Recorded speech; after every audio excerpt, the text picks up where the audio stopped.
ಸುಮ್ಮನೆ vote ಹಾಕೋದೇ waste ಅನಿಸ್ಬಿಟ್ಟೈತೆ. ಅದು 2,000 ರೂಪಾಯಿ ಬಂದು ನಮಗೇನು ಅರಮನೆ ಕಟ್ಟಿಬಿಡಲ್ಲ ಇಲ್ಲಿ. ಅವ್ರು ಕೊಟ್ಟರೆ ಏನು ಜೀವನ ಮಾಡ್ತೀವಿ ಅಂತೇನಿಲ್ಲ. ಮೋಸ ಇದು ಮಾಡಿದ್ದೆ ಮೋಸ, ಬಸ್ ಫ್ರೀ ಬಿಟ್ಟಿದ್ದು ಮೋಸ. ಇದು 2,000 ರೂಪಾಯಿ ಹಾಕ್ತೀನಿ ಅಂತ ಏನಕ್ಕೆ ಕೇಳಬೇಕು? ಸುಮ್ಮನೆ ಇದ್ದಿರೋ ಜನ ನಂಬಿಕೆನೇ ಇಟ್ಕೊಳ್ಳಲ್ಲ. ಸುಮ್ಮನೆ ಬೆಂಗಳೂರಲ್ಲಿ ಚೆನ್ನಾಗಿ ಅವರೇ ಜೀವನ ಮಾಡ್ತಾವ್ರೆ ಅನ್ಕೋತಾರೆ, ಜನಕ್ಕೆ ಗೊತ್ತಿಲ್ಲ ನಮ್ಮ ಕಷ್ಟ. ಯಡಿಯೂರಪ್ಪಲ್ಲಿ ಮುಖ್ಯಮಂತ್ರಿ ಆದಲ್ಲಿ ಈ ಥರ ಸಮಸ್ಯೆ ಇರಲಿಲ್ಲ ನಮ್ಮ ಕರ್ನಾಟಕದಲ್ಲಿ. ಇದು ಬಸ್ಸು ಫ್ರೀ ಬಿಟ್ಟು ಅದು ಬಿಟ್ಟು ಎಲ್ಲ ಯೋಜನೆಗಳು ಕೊಟ್ಬಿಟ್ಟು ತುಂಬ ಸಮಸ್ಯೆ ಮಾಡಿದರು ನಮಗೆ. ಗ್ಯಾಸ್ ಆಗೋದು 400 ರೂಪಾಯಿ ಆಗ್ಬೋದು. ಬಾಡಿಗೆ ಕಟ್ಟಬೇಕಂದ್ರೆ 350 ರೂಪಾಯಿ. ಎಲ್ಲಿಂದ ಸಂಪಾದನೆ ಮಾಡೋದು? ಡ್ಯೂಟಿನೇ ಬಿಲ್ಲಲ್ಲ. ಕಾಂಗ್ರೆಸ್ನವ್ರು ಒಳ್ಳೇದು ಅಂತ ಹೇಳೋಕ್ಕಲ್ಲ, BJP ಒಳ್ಳೆಯದು ಅಂತ ಹೇಳೋಕ್ಕಲ್ಲ. ಎರಡು ತೋರ್ಸ್ ಸಾಯ್ತಾರೆ ಅವರೇ. ಅಕ್ಕ, ಇವಾಗ ಗೃಹಲಕ್ಷ್ಮಿ ಯೋಜನೆ ದುಡ್ಡು ಬರ್ತಾ ಇದೆ. ಬರ್ತಾ ಇಲ್ಲ ಅಣ್ಣ, ಒಂದು 7-8 ತಿಂಗಳಿಂದ ಬರ್ತಾ ಇಲ್ಲ. 7 ತಿಂಗಳಿಂದ ಬಂದೇ ಇಲ್ಲ. ಬಂದೇ ಇಲ್ಲ. ಅದಕ್ಕಿಂತ ಮುಂಚೆ ತೊಗೊಂಡಿದ್ದೀರಿ ನಾವು? ಒಂದು 4-5 ಸತಿ ತಗೊಂಡಿದ್ದೀನಿ ಅಷ್ಟೇ. ಉಪಯೋಗ ಆಗ್ತೈತೆ ಅಣ್ಣ, ಏನಕ್ಕಾರ ಆಗ್ತಾಯಿತ್ತು. ಇವಾಗ ಏನೂ ಇಲ್ಲ. ಒಂದು ಆಸೆ ಇಟ್ಕೊಂಡಿರ್ತೀವಿ ಏನಕ್ಕಾರ ಆಗುತ್ತೆ ಅಂತ, ಅದು ಇಲ್ಲ. ಸುಮ್ಮನೆ ಓಟ್ ಹಾಕೋದೇ ವೇಸ್ಟ್ ಅನಿಸ್ಬಿಟ್ಟೈತೆ. ಓಟ್ ಹಾಕೋದು ಕಾನೂನು, ನಮ್ಮ ಹಕ್ಕು ಹಾಕ್ತೀವಿ ಅಷ್ಟೇ. ಅವ್ರು ಕೊಡೋದು ಬಿಡೋದು ಅವ್ರಿಗೆ ಸೇರಿರೋದು. ಅವ್ರು ಕೊಟ್ಟರೆ ಏನು ಜೀವನ ಮಾಡ್ತೀವಿ ಅಂತೇನಿಲ್ಲ. ಅದು 2,000 ರೂಪಾಯಿ ಬಂದು ನಮಗೇನು ಅರಮನೆ ಕಟ್ಟಿಬಿಡಲ್ಲ ಇಲ್ಲಿ. 2,000 ರೂಪಾಯಿನ ಬಂದು ನಮಗೇನು ಇದು ಮಾಡಲ್ಲ. ನಾವು ಗೆಯ್ಯೋದೇನು ತಪ್ಪೋಗಲ್ಲ. ಅದನ್ನೇ ನಾವು ದುಡಿತೀವಿ, ಅದಕ್ಕಿಂತ ದುಡ್ಡೇ ನೋಡ್ತೀವಿ. ಅದು ಏನು ಗೊತ್ತಾ, ಅವ್ರು ನಿಯತ್ತಿದ್ರೆ ಹಾಕ್ಬೇಕಿಲ್ಲ ಅಂದ್ರೆ ಇಲ್ಲ. ಬೇಕಾದ್ರೆ ಫೋನೇ ಕೊಡ್ತೀನಿ, ಚೆಕ್ ಮಾಡ್ಕೊಳ್ಳಿ. ಬರ್ತಾಯಿಲ್ಲ ಅಣ್ಣ. ಬರುತ್ತೆ ಅಂತ ಆಸೆನೂ ಇಲ್ಲ ನನಗೆ ಬರ್ತಿತ್ತು ಇಲ್ಲಿ 4-5 ಸೀಟ್ಗೆ ಬರೋಕ್ಕೆ ಮುಂಚೆ. ನನಗೆ ಬಂದು ಆಮೇಲೆ ಅವ್ರು ಬೇರೆಯವ್ರಿಗೆಲ್ಲ ಪುಟವ ನಿಂಗೆ ಬತ್ತು ಆಮೇಲೆ ನನಗೆ ಬತ್ತು ಅಂತಿದ್ರು. ಇವಾಗ ಅವ್ರಿಗೆ ಬರುತ್ತೆ, ನಂಗೆ ಬರ್ತಾಯಿಲ್ಲ. ಅವ್ರಿಗೆ ಬರ್ತಾ ಇದ್ದೀವಿ. ಮೊಬೈಲಲ್ಲಿ ಗೊತ್ತಾಗುತ್ತೆ ಅಣ್ಣ. ಬಂದಿಲ್ಲ, ಇಲ್ಲ ಬರ್ತಾಯಿಲ್ಲ ನನಗೆ. 1 ವರ್ಷನೇ ಆಯಿತು ಅನಿಸುತ್ತೆ. ಬಂದೇ ಇಲ್ಲ. ನಾನು ಯಾವುದು ಡಿಲೀಟ್ ಮಾಡಲ್ಲ. ಬಂದಿಲ್ಲ. ಬರ್ತದೆ ಅನ್ನೋ ಆಸೆನೂ ಇಲ್ಲ ನನಗೆ. ಆಮೇಲೆ ನನಗೆ ಪೇಟಿಎಮ್ಮಿಂದನೂ ದುಡ್ಡು ಕಟ್ಟಿಸ್ಕೊಂಡು ಅದು ಕ್ಯಾನ್ಸರ್ ಆಯಿತು. ಬರೀ ಸಾಲನೇ ಆಗ್ಬಿಟ್ಟೈತೆ. ಅದೇನಾಗಿದ್ದ ಗೊತ್ತಿಲ್ಲ. ಮೋಸ ಇದು ಮಾಡಿದ್ದೆ ಮೋಸ. ಬಸ್ ಫ್ರೀ ಬಿಟ್ಟಿದ್ದು ಮೋಸ. ನಮಗೆ ವ್ಯಾಪಾರ ಇಲ್ಲ. ಆನ್ಲೈನ್ ಮಾಡಿದ್ದು ಮೋಸ. ಆನ್ಲೈನ್ ಬಂದಿದ್ದೆ ಏಟಾಯ್ತು ನಮಗೆ. ನಮ್ಮಂಗೆ ವ್ಯಾಪಾರ ಮಾಡ್ತಿದ್ದವ್ರಿಲ್ಲ.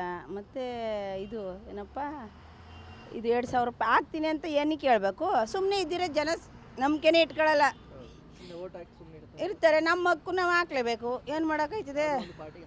ಹಾಕ್ತೀವಿ. ಅಷ್ಟೇ, ಆ ಥರನೇ ಅಣ್ಣ, ಅಷ್ಟೇ, ಇನ್ನೇನಿಲ್ಲ. ಕರೆಂಟ್ ಫ್ರೀ ಕೊಡ್ತೀನಿ ಅಂತ ಹೇಳಿದ್ರೆ ಅದೇನಾದ್ರು? ಅದು ಇನ್ನಿಲ್ಲ ಅಣ್ಣ. ಅದು ಬಿಲ್ ಬೇಕಾದ್ರೆ ತೋರಿಸ್ಬಿಡ್ತೀನಿ ನಾನು. ಇಲ್ಲ, ಏನೂ ಇಲ್ಲ ಅಣ್ಣ. ನಮ್ಮದು ಬಾಡಿಗೆ 11,500 ರೂಪಾಯಿ ಕಟ್ಟಬೇಕು. ಜೀವನ ಮಾಡಬೇಕು, ಮಕ್ಕಳು ಸಾಕಬೇಕು, ಓದಿಸ್ಬೇಕು. 1 ರೂಪಾಯಿ ಅದೇ ಇಲ್ಲ. ಸುಮ್ಮನೆ ಬೆಂಗಳೂರಲ್ಲಿ ಚೆನ್ನಾಗಿ ಅವರೇ ಜೀವನ ಮಾಡ್ತಾವ್ರೆ ಅನ್ಕೋತಾರೆ, ಜನಕ್ಕೆ ಗೊತ್ತಿಲ್ಲ ನಮ್ಮ ಕಷ್ಟ. ಬಸವರಾಜ್ ಅಂತ ಸರ್, ಎಷ್ಟು ವರ್ಷದಿಂದ ಆಟೋ ಓಡಿಸ್ತೀವಿ? ಒಂದು 3 ಇಯರ್ಸ್ ಆಯಿತು. 3 ಇಯರ್ಸ್. ಸರ್, ಇವಾಗ ಈ ರ್ಯಾಪಿಡೋ ಅಥವಾ ಈ ಕೆಲವೊಂದಿಷ್ಟು ಆನ್ಲೈನ್ ತಾವು ನೋಡ್ತಾ ಇದ್ದೀರಿ ಬಾಡಿಗೆ ಹೊಡೆಯೋದು, ಅದರಿಂದ ತಮಗೆ ಆಟೋ ಚಾಲಕರಿಗೆ ಎಷ್ಟು ಸಮಸ್ಯೆ ಆಗ್ತದೆ? ಸರ್, ಇವಾಗ ಮುಂಚೆ ಏನು ಇರಲಿಲ್ಲ. ಇವಾಗ 2 ವೀಲರ್ ಬಿಟ್ಟಾಗಿಂದ ನಮಗೆ ಬಾಡಿಗೆನೇ ಇಲ್ಲ. ಬಾಡಿಗೆ ಅಂದರೆ ಇಲ್ಲಿ ಕುಂತು 2 ಅವರ್ ಆಯ್ತು ಸರ್, ಒಂದು ಬಾಡಿಗೆ ಹೊಡಿತಾ ಇಲ್ಲ. ರ್ಯಾಪಿಡ್ದಲ್ಲಿಲ್ಲ, ಓಲಾದಲ್ಲ, ಊಬರ್ಲಿಲ್ಲ. 2 ಅವರ್ ಮಾಡಿದ್ವಿ, ಒಂದು ಬಾಡಿಗೆ ಬರ್ತಾ ಇಲ್ಲ. ಬೆಳಗ್ಗೆ 9 ಗಂಟೆಗೆ ಬಂದೆ, ಒಂದೇ ಒಂದು ಡ್ಯೂಟಿ ಮಾಡೀನಿ, 11:45 ಆಯಿತು. ಸರ್, ಆಟೋ ಚಾಲಕರು ಈ ರ್ಯಾಪಿಡೋನೆಲ್ಲ ಬಂದ್ ಮಾಡ್ಬೇಕಂತೇಳಿ ತುಂಬ ಟೈಮಿಂದ ಹೋರಾಟ ಮಾಡ್ತಾ ಇದ್ದೀರಿ. ಆದರೂ ಸರ್ಕಾರ ಇದ್ರ ಬಗ್ಗೆ ಗಮನ ಕೊಡ್ತಾ ಇಲ್ವಾ? ನಾವು ಎಷ್ಟೋ ಪ್ರತಿಭಟನೆ ಮಾಡಿದ್ರೆ ಭೀ ಏನೂ ಆಗ್ತಾ ಇಲ್ಲ ಸರ್. ಇದರಿಂದ ಗೌರ್ಮೆಂಟು ಅಷ್ಟು ತಿಳ್ಕೋಬೇಕು. ರ್ಯಾಪಿಡೋದಲ್ಲಿ 2 ವೀಲರಲ್ಲಿ ಮಾಡ್ತಾವ್ರಲ್ಲ, ಅವ್ರಿಗೆ ಸೇಫ್ಟಿ ಇಲ್ಲ. ಅದು ಜನರು ಅರ್ಥ ಮಾಡ್ಕೋಬೇಕು. ಏನೋ ರೋಡ್ಗಳು ಸ್ವಲ್ಪ ಸರಿ ಇಲ್ಲ ಸರ್, ಅಷ್ಟೇ. ಅದೊಂದು ಸ್ವಲ್ಪ ಚೆನ್ನಾಗಿ ಮಾಡಿಕೊಟ್ರೆ ಆಗುತ್ತೆ ನಮ್ಮ ಮಟ್ಟದವರೆಗೆ. ಹಳ್ಳ ತಳ್ಳ ಜಾಸ್ತಿ ಒಂದೊಂದು ಟೈಮಲ್ಲಿ ಕಾಣಿಸೋಂಗಿಲ್ಲ ರೋಡ್ಗಳಲ್ಲಿ. ಎಲ್ಲಿದಲ್ಲೇ ಉಂಡಿಗಳು ಬಿದ್ದೈತೆ. ನಮ್ಮ ಮನೆಯಲ್ಲಿ ಯಾರಾದರೂ ಗೃಹಲಕ್ಷ್ಮಿ ಯೋಜನೆ ಬಗ್ಗೆ ಯಾರಾದರೂ ಹಣ ಬರ್ತದೆ? ನಮ್ಮ ಅಮ್ಮವ್ರಿಗೆ ಬರುತ್ತೆ. ಇವಾಗೇನು ನಿಲ್ಲಿಸಿದ್ದಾರೆ, ಬರ್ತಾ ಇಲ್ಲ ಅಮೌಂಟ್. ಇವಾಗ ಬರ್ತಾ ಇಲ್ಲ ಅಂದರೆ ಎಷ್ಟು ಟೈಮ್? 6 ತಿಂಗಳಾಯ್ತು, ಏನು ಬಂದಿಲ್ಲ. ನಾನು ಕೇಳಿಲ್ಲ. ಮುಂಚೆ ಒಂದು 2 ಸಲ ತಗೊಂಡಿರ್ಬೇಕು, ಅದು ಬಿಟ್ಟು ಬಂದಿಲ್ಲ. ಅವ್ರು ಸುಮ್ಮನೆ ಹೇಳ್ತಾರೆ, ಯಾರೋ ಗೃಹಲಕ್ಷ್ಮಿ ಇದು ಇವರು ಅವರಲ್ಲ, ಇವರು ಬೆಳಗಾವಿಯಲ್ಲಿ ಲಕ್ಷ್ಮೀ ಹೆಬ್ಬಾಳ್ಕರ್ ಅವ್ರು ಹಾಕ್ತೀವಿ ಅಂತ ಹೇಳ್ತಾವ್ರೆ. ಬಂದಿಲ್ಲ. ತುಂಬ ಪ್ರಾಬ್ಲಮ್ ಆಗಿದೆ ಸರ್ ನಮಗೆ. ಬಾಡಿಗೆನಿಲ್ಲ, ಏನಿಲ್ಲ. ಅಷ್ಟೊಂದು ಫ್ರೀ ಅದೆಲ್ಲ ಅದು ಮಾಡಬಾರ್ದು ಸರ್. ಅಷ್ಟೊಂದು ನಮ್ಮ ಡ್ರೈವರ್ ಮೇಲೆ ಹೊಟ್ಟೆ ಮೇಲೆ ಹೊಡೆದ್ಬಿಟ್ರೆ ಎಲ್ಲ. ಮುಂಚೆ ಎಲ್ಲ ಹಿಂಗೆಲ್ಲ ಇರಲಿಲ್ಲ. ಒಂದು ಯಡಿಯೂರಪ್ಪಲ್ಲಿ ಮುಖ್ಯಮಂತ್ರಿ ಆದಲ್ಲಿ ಈ ಥರ ಸಮಸ್ಯೆ ಇರಲಿಲ್ಲ ನಮ್ಮ ಕರ್ನಾಟಕದಲ್ಲಿ. ಇದು ಬಸ್ಸು ಫ್ರೀ ಬಿಟ್ಟು ಅದು ಬಿಟ್ಟು ಎಲ್ಲ ಯೋಜನೆಗಳು ಕೊಟ್ಬಿಟ್ಟು ತುಂಬ ಸಮಸ್ಯೆ ಮಾಡಿದರು ನಮಗೆ. ರ್ಯಾಪಿಡೋ ಅಥವಾ ಇನ್ನೊಂದು ಮತ್ತೊಂದು ಇದೆಲ್ಲ ಬಂದ ಮೇಲೆ ತಮಗೆ ಆಟೋ ಚಾಲಕರಿಗೆ ಎಷ್ಟು ಸಮಸ್ಯೆ ಆಗ್ತದೆ?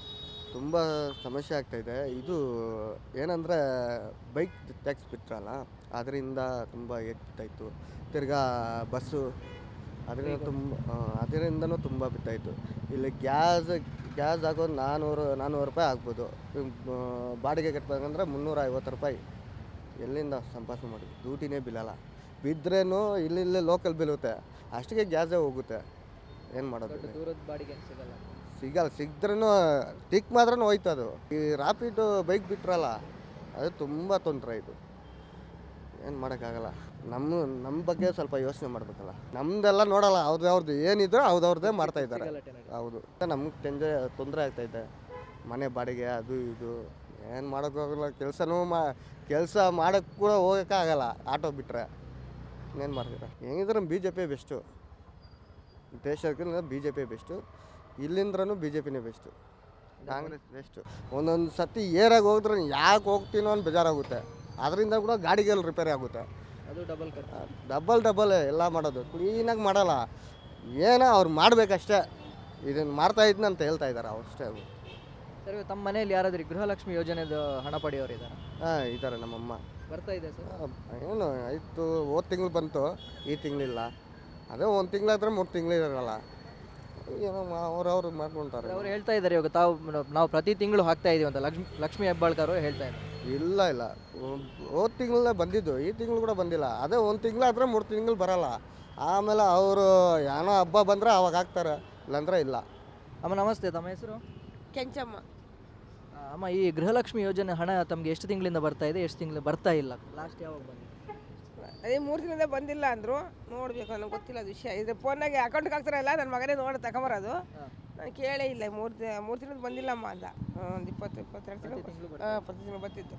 ಇದು ಇವಾಗ 5,000 ಕೊಡ್ತಾರಲ್ಲ, ಅದು ಯಾಕೆ 2 ತಿಂಗಳಿಂದ ಬಂದೇ ಇಲ್ಲ. ಅದೂ ಯಾವುದು ಪೆನ್ಷನ್ ಟೈಪ್ ನೋಡಬೇಕು.